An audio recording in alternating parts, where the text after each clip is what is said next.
ako willing, except my heart. Ang puso ko para sa asawa ko lang.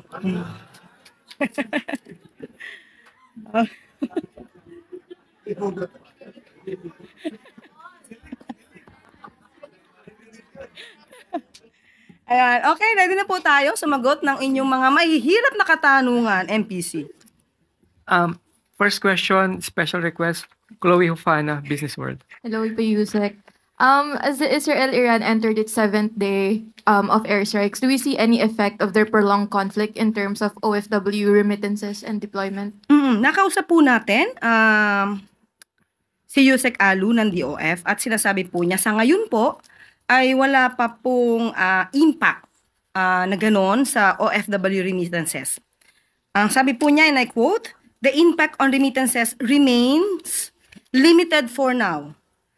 Given the remittances from Israel and Iran amounted to $106.4 million in 2024, 0.03% of total remittances. However, an escalation that could include the rest of the Middle East will have a substantial effect on overall remittances."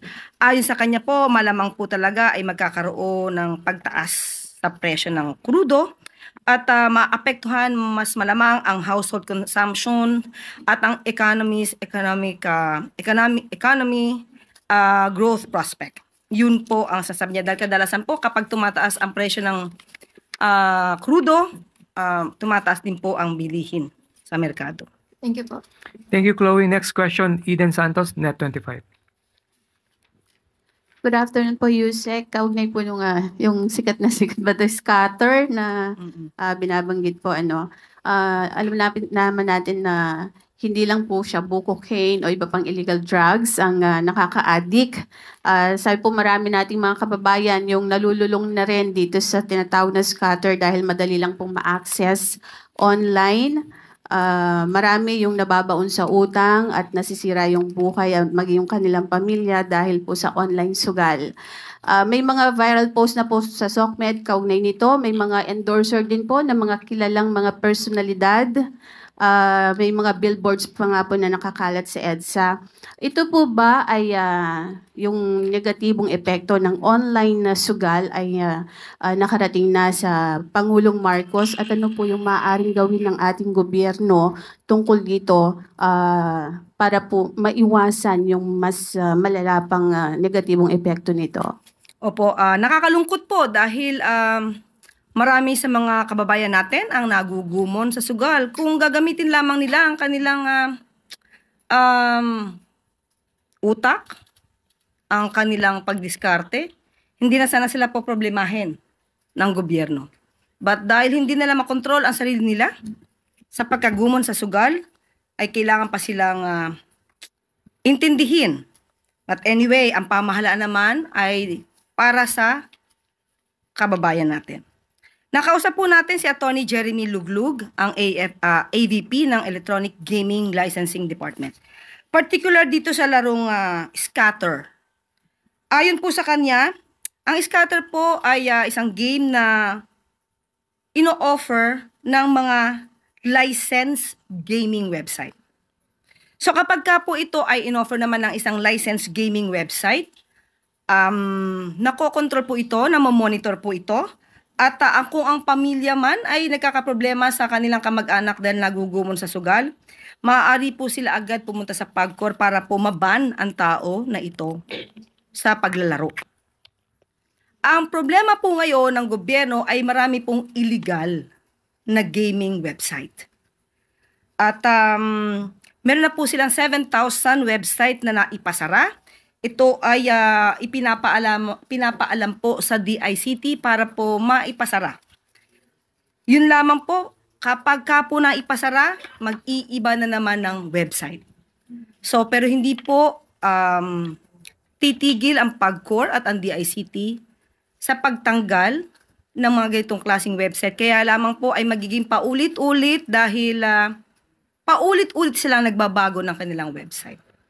So, tandaan po natin, hindi rin po tutulugan ng gobyerno ang ganitong klaseng mga problema. At sabi nga po natin, patuloy po sila nagtatrabaho para po ito ay masawata. At sa tulong po rin ninyo, doon sa mga nag-e-endorso, kung ito naman po ay hindi lisensyado, huwag nyo na pong patulan ang ganitong klaseng mga pwedeng pagkakitaan. Yusek, since sinasabi niyo po paulit-ulit lang kahit na ipasara, wala po bang plano ang administrasyon ng Pangulo para po ito ay ipatigil na lang din kagaya nung ginawa sa Pogo na pinaban po? Hindi po kasi siya ay maiko-compare sa Pogo. Sabi nga po natin, ito po ay nanggagaling sa illegal website. So, ang tangi lamang po natin gagawin ay laging patanggal, ipasara through the DICT, itong mga illegal website na to. So, yun po yung nagiging problema dito. Pero hindi nga po ito titigilan. Kahit paulit-ulit silang pumapasok, yung website nila at na-access ng mga kababayan natin, paulit-ulit din po silang tatanggalin. Pero ang pakiusap ko sa ating mga kababayan at sa mga pamilya, kung ang inyong mga kamag-anak naman po ay nagugumo na sa sugal, ipag-alam lamang po ninyo sa PAGCOR at mabilis po itong aaksyonan. Meron po bang hotline or ano na pwedeng puntahan ng mga pamilya nila para dun or personal saan pupunta sa opisina ng PAGCOR? Meron po sa website po ng PAGCOR kung paano po ito ma-access dahil mabilis daw po kapag ka po inyong inireklamo ang inyong kamag-anak na nagugumon sa sugal, madali po nilang mapapatanggal at mababan ang kamag-anak sa anumang platforms. Maraming salamat, Eden. Next question, Pia Gutierrez, ABS-CBN. Hi ma'am, hingi lang po kami ng detalye sa upcoming trip ni Pangulong Marcos sa Japan.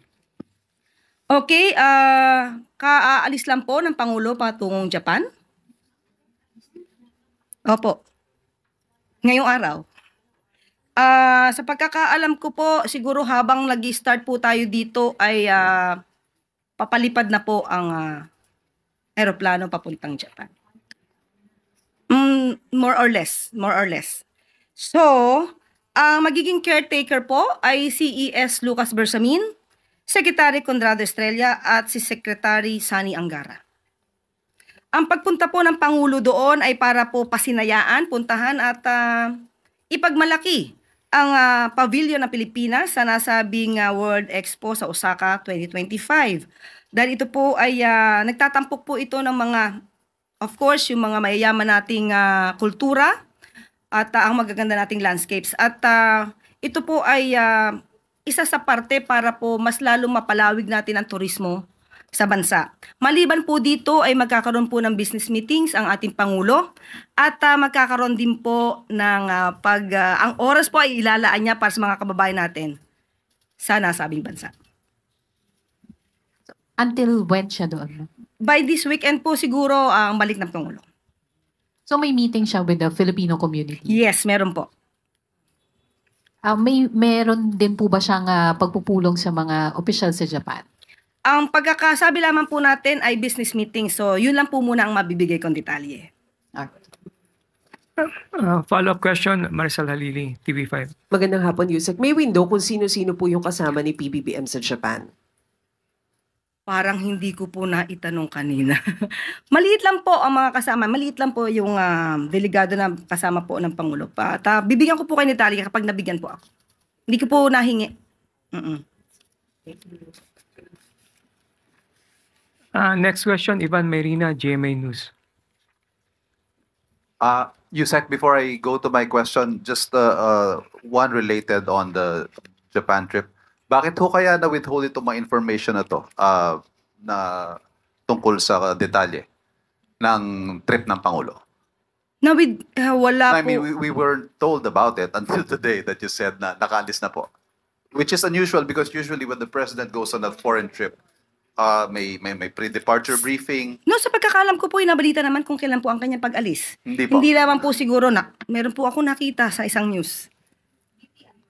Kung saan po, nakapagbigay ng impormasyon. Coming Meron from naman DTI, po. but not officially from Malacanang. Hindi po siguro pa ako natanong. Ayun lang. Kahapon, nag-press briefing tayo kahapon.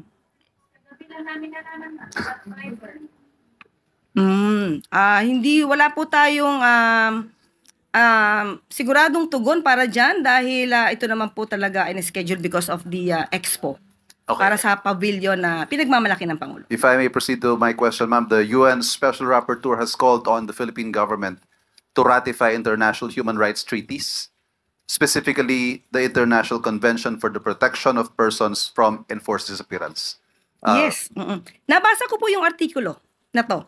At natutuwa at kinasisiya po natin na napapansin internationally ang ginagawa ng Pangulo at ng pamahalaan para paigtingin ang karapatang pantao at para maaksyonan at pigilan ang enforced disappearances and extrajudicial killings na nagaganap nung nakaraang administrasyon.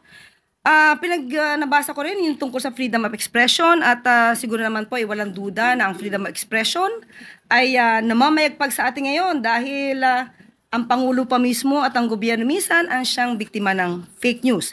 Pero ang sinabi po at ang suggestion po ng UN Rapporteur, ito po ay magandang suggestion at pag-aaralan po kung talaga pong dapat pa ring sumapi, right? Maging mag-join sa ICC at i-ratify yung ibang international human rights law. So pag-aaralan po ito mabuti natin, Pangulo. Yes, ito hong, there is indeed a call from the Special Rapporteur for the Philippines to open discussions for rejoining ICC. Yes. Is this something that's under consideration? Sa aking palagay, opo, at kaya lang hindi po ngayon na pag-uusapan ang bagay na yan. Pero sa mga ganitong suggestion, open naman po ang Pangulo para po ito ay mapag-usapan. Meron din pong panawagan na mag-issue ng formal denouncement ang administrasyon sa practice of red tagging and penalize those who violate it. Makakarating po yan sa Pangulo. Kung ano man pong sitwasyon, yung pag-red tagging po, mas maganda po siguro kung mabigyan po kami ng detalye patungkol po dyan para maipaabot natin sa Pangulo. Thank you. Thank you. Thank you, Ivan. Last question, Pia Gutierrez, ABS-CBN. Si Justice Secretary Remulla said that the Netherlands has denied the asylum request of former Secretary Harry Roque, who is now seeking asylum daw po in Germany. Now he has denied it and said that it is fake news. Pero hingi lang po sana kami ng reaction sa palasyo, lalo na at nanawagan na rin po kayo noon na umuwi na siya sa Pilipinas at harapin yung kanyang mga kaso. Opo, tandaan po natin, sinabi nga daw po ni Atty. Harry Roque na fake news si DOJ, si SOJ Remulla. Siguro po, huwag natin kalimutan na may intelligence assets ang Department of Justice at ibinibigay nila ang mga karapatang impormasyon sa Department of Justice. At nagpapasalamat tayo because Atty. Harry Roque has been telegraphing his punches and the government and DOJ. We are ready for you. With no more questions, Ma'am. Follow-up question, Ivan Marino. Yusek, clarification lang just so we're clear. Ito ho sa openness to open discussions to rejoin ICC. Is this the President's position or your opinion? Open po siya. Nung huli po kami nag-usap, dahil doon pa po natin ito napag-usapan, sinabi po niya na open naman po siya. Thank you very much. Thank you, Ivan. Yusek Claire. At isa pa pang balita, 100% internet connectivity maaasahan sa lahat ng public schools sa Pilipinas. Alinsunod sa direktiba ni Pangulong Ferdinand R. Marcos Jr. na ayusin pa ang edukasyon sa bansa. Paiigtingin ng Department of Information and Communications Technology ang pagkakabit ng internet sa lahat ng public schools sa bansa. Ang pangako ng ahensya, walang paaralan o estudyanteng maiiwan. Target ng DICT na ma-connect sa internet ang 80% ng mga pampublikong paaralan ngayong July. 90% sa August at 100% naman sa katapusan ng taon. Prioridad ng DICT ang mga eskwelahan sa mga liblib na lugar na madalas ay hirap abutin ng serbisyo, gaya ng mga last mile schools. Malaking tulong ang stable internet connection sa pag-aaral ng mga estudyante dahil mas madali na nilang ma-access ang updated online learning materials. Ang School Digitalization Initiative ng administrasyon ay naglalayong gawing future-ready ang mga mag-aaral at expose sila sa mga mas makabagong learning process. Dahil sa bagong Pilipinas, walang iwanan sa digital bayanihan.